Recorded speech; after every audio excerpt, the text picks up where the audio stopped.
Hello students, welcome again to this next video lecture.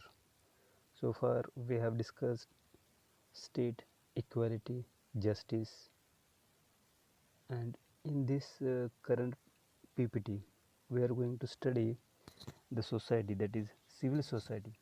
So we know we are social human beings, social animals. Some sociologists, some politicians, philosophers have defined human being. Okay, so as he is living in the society or civil society, he is the member of civil society. We must know what is the term civil society, or what is the definition of civil society, and what are the views of philosophers regarding civil society. These things we are going to study in this current PPT. So let's move to this meanings are as well as its background. So see here, most of the major political thinkers of the modern times have reflected on the notion of civil society. Means there are modern political thinkers, ancient political thinkers. They have their own definitions. They have own perspective related to civil society. But uh, although they have different clarifications or definitions or meanings of civil society, there is no clarity on what constitutes the civil society. So this proves the contestations, means rivalry, strife or confusion on the conceptual framework of the idea and its place in political theory. So these confusions or contestations have broadly taken place around the relationship between state and civil society with reference to democracy. Means in short, we may say that there are several thinkers, political thinkers or social reformers or sociologists. We have their own perspective of civil society, but there is no clarity what is particular, we can say, civil society. Again, one set of argument is that civil society represents autonomous associations that exist independently of the state. Means there are some associations for not controlled by the government, not controlled by the democracy. They have they have formed their civil society on their own. So we may say there is autonomy, or these are the autonomous associations. For example, football club, for example, again another kind of associations or professional bodies, hmm, or commercial associations. They have their own autonomy, or they are controlled by their own body. So we may say that there is some kind of autonomy available in that particular civil society. So this sort of understanding looks civil society as a place which curtails in its state as an autonomous agency and has its existence of its own. Again, it creates its own existence. As far as their autonomy is considered, they create their own existence. We may clear these ideas in next points. Here, if you go by this understanding, means if there are autonomy, if they are governed by their own, so Kha Panchayat, Lions Club, temples to cricket clubs, all claimants to be civil society. If you consider these things above points, here these points and these points, then we can say that there is autonomy. Hmm? And if we accept this autonomy, then we may say that Kha Panchayats, Lions clubs, temples to cricket clubs, all claimants to be a civil society. It means that we may consider these Kha Panchayats, Lions club or temples to cricket clubs or such other clubs can be considered as a civil society. Again, on the other hand, there are another institutions such as bar associations, schools, colleges, or private institutions. And despite existing outside the state, institution realm have some sort of formal legal structure.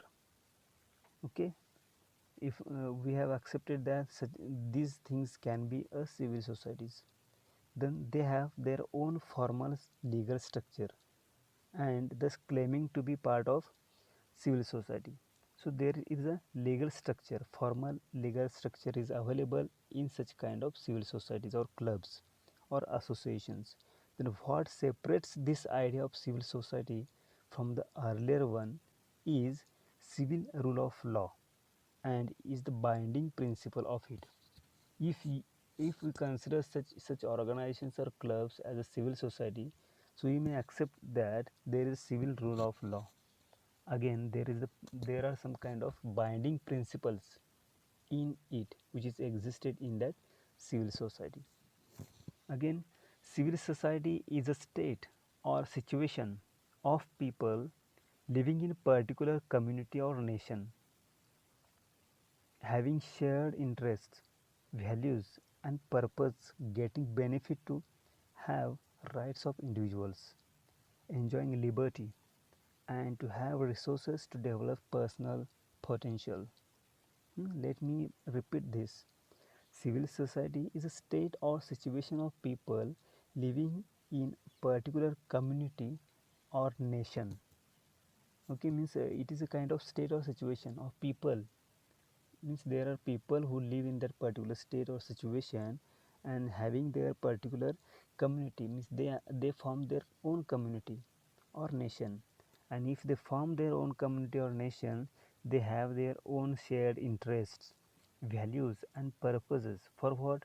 For getting benefit, to have rights of individual, enjoying liberty, and to have resources to develop personal potential. Means such kind of, if they have autonomy, then these things they may enjoy in their existed body, in their existed situation. So see here, definition is given by the London School of Economics Center for Civil Society's working definition, which is illustrative here. So civil society refers to the arena of uncaused collective action around shared interests, purposes, and values. Civil society commonly embraces a diversity of spaces, actors, and institutional forms. Actors means who play the role in society. For example, family is one kind of actor member or agent. Hmm? Then school is an actor or agent in the society. Such kind of professional bodies are agents or actors in the society. And institutional forms, varying in their degree of formality, autonomy, and power. Means such institutions have their own degree of formality, autonomy, and power. And civil societies are often populated by organizations such as registered charities or trust, then development non-governmental organizations, means NGO. Okay, then community groups, women's organizations, faith-based organizations means there are some the religious communities who have their faith on their in their religion, and on the basis of that faith they form their own community or they form their own institutions or organizations. For example, minority institutions. Okay, again, professional associations. Again, as a student, we may clear let me clear here that you form professional societies, student associations in your engineering colleges. Okay, so those professional bodies or those student associations are also considered as a part of civil society. Then trade unions, self-help groups, again social movements, business associations, coalitions, and advocacy groups. Now see here, self-help movements. In our history there are freedom fighters who formed their own social movements, and those groups were also considered as a civil society. Again, Here a remark is given, remark from University of Evora, Portugal. What is the remark? Remark of civil society related to civil society. See here, government alone do not make democracy work. Government alone do not make democracy work. Means we cannot say that alone government can run the democracy, or alone government makes the democracy successful. So who is helping them, or what is another factor to help them to run that democracy well? So those are private initiatives. For running the democracy, private initiatives are also essential, including a vital role for those institutions which are collectively described as civil society. It means civil society also helps to work democracy properly. And how does it help, we may see in next slides. So see here, postmodern history of civil society. So there are so many terms, so many concepts, so many definitions, as I said before, are formed by the politicians, by the philosophers, by the social reformers. Okay, so the element of civil society was developed during 1980s in Europe by the political opposition. Okay, then later in 1990s, emergence of non-government organizations, those are NGOs, and new social movement give it birth on global scales. Hmm? It means that in 1980s and 1990s, there are some social reforming movements, political movements might be there, which are happened in these decades, and that gave impetus to form a civil society. So this is a short history of postmodern history of civil society. If you Google it, or if you search on Google, you may get so many details regarding civil society. Means how that concept was emerged, evolved in ancient era, in medieval era, in modern era, and in postmodern era. So these are the movements, these are the things, or in this way that civil society, concept of civil society was evolved. Then by observing these definitions, different definitions or introductory part, we may derive three we may derive three uh, elements of civil society, that is diversity, non-government organization, and democracy. Now see one by one how does it help, or what, how these are the elements of civil society.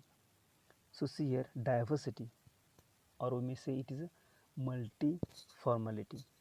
See here, it means understanding that each individual is unique. Yes, obviously every person is unique. Every person has uh, every first person has his own personality, unique personality, and recognizing our individual differences. Okay, as far as our personality is unique, again our individual differences are also unique. Okay, so these can be along the dimensions of race. Means how we can say that our personality or individuality is indifferent, or different by other people, by observing other people. In what are the matters, or contents, or elements, or things, by observing that, or by comparing those things, we can say that our personality, our individuality is unique. So those things are here. See, dimensions of race, ethnicity, gender, sexual orientation, socio-economic status, age, physical abilities, religious beliefs, political beliefs, or other ideologies. Okay, so on the basis of these things, we may say that our personality is unique. Again, it is the exploration of these differences in a safe, positive, and nurturing environment. Okay, it is an exploration of the above mentioned differences in a safe, positive and nurturing environment. These things we may nurture, but in what kind of condition? In safe conditions, in safe environments. Okay, and it is about understanding each other and moving beyond simple tolerance to embracing and celebrating the rich dimensions of diversity contained within each other. Then he is another word which is very important: understanding each other. Understanding each other. This word is very important. So we may understand each other, we may do adjustment, and then we move forward beyond simple tolerance to embracing and celebrating the rich dimensions of diversity content within each individual. So we may come together, we may form communication, we may form relations, different kind of relations at local level, then social level, then national level, economic level, international level and global level, and we form a civil society.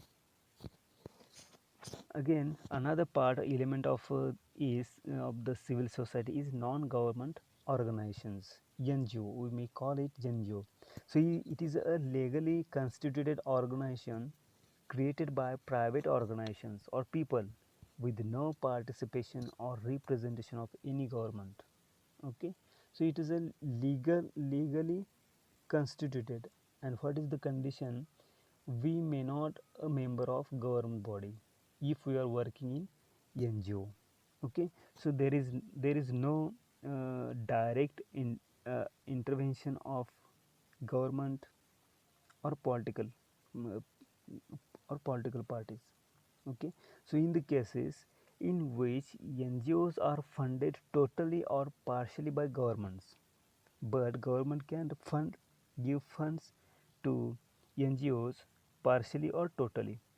The NGO maintains its non-governmental status insofar as it excludes government representatives from membership in the organization.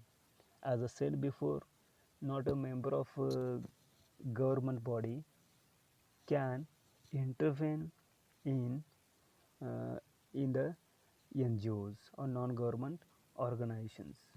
Again, democracy, fourth democrat. Okay, we can say that democracy is very easier. As far as we observe the concept of democracy,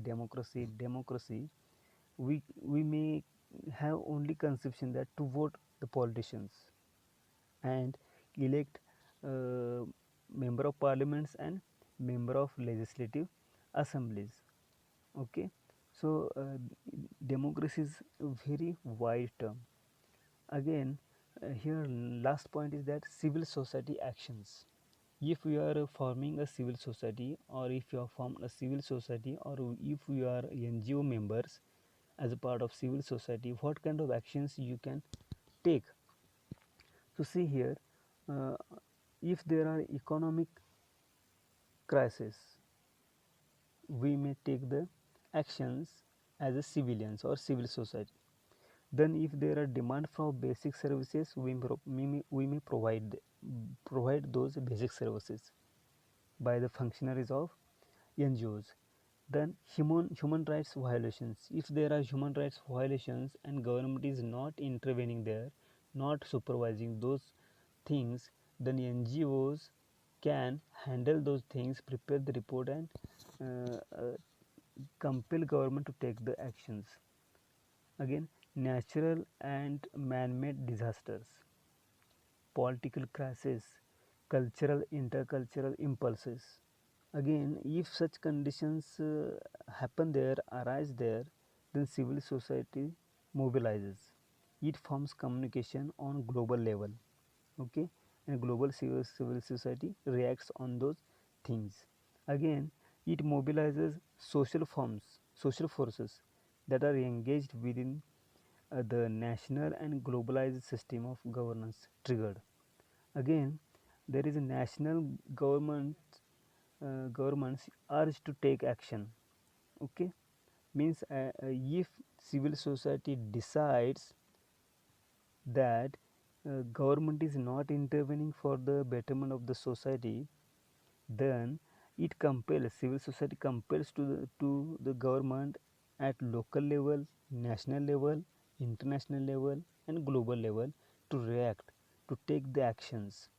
Okay, so these things we discussed so far in this current video lecture.